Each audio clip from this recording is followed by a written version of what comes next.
वडोदरा के संवेदनशील इलाकों में पुलिस लगातार फुट पेट्रोलिंग कर रही है। गणेश महोत्सव जारी है और साथ ही आने वाले दिनों में गणेश विसर्जन के साथ साथ ईद ए मिलाद का पर्व भी मनाया जाने वाला है। तब इन दिनों के दौरान कोई भी असामाजिक तत्व एक्टिव होकर कोई भी नुकसान न पहुंचाए, लोगों को परेशानियों का सामना न करना पड़े और साथ ही शांतिपूर्ण माहौल में त्योहार पूर्ण हो सके, उसका खास ख्याल वडोदरा शहर पुलिस विभाग की ओर से रखा जा रहा है। तब संवेदनशील इलाकों में पुलिस का कड़ा बंदोबस्त तैनात देखने मिल रहा है। ऐसे में कल रात को border security force, central reserve police force, rapid action force, इन सभी को साथ में रखकर वडोदरा शहर पुलिस विभाग की ओर से फुट पेट्रोलिंग संवेदनशील इलाकों में किया गया था। तब आपको बता दें कि जोन 2 और जोन 3 के डीसीपी की ओर से इस फुट पेट्रोलिंग की अगुवाई की थी और इस दौरान पुलिस की ओर से चप्पे चप्पे पर नजर रखी गई थी।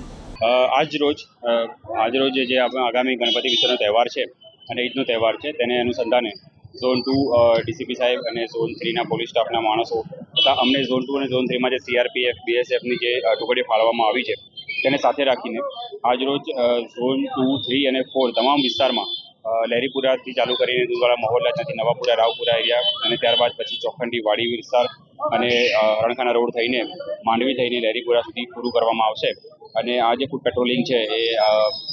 સંવેદનશીલ વિસ્તારોમાં ખાસ કરીને કરવામાં આવ્યું હતું, જેના કારણે લોકોમાં શાંતિ અને સલામતી બની રહે અને કોઈ રોડની પરિસ્થિતિ ઊભી ન થાય તે માટે આજરોજ ફૂટ પેટ્રોલિંગનું આયોજન કરવામાં આવ્યું હતું। हमसे जुड़े रहने के लिए हमारे YouTube चैनल को सब्सक्राइब करें और नई वीडियो की नोटिफिकेशन के लिए बेल आइकॉन को दबाएं।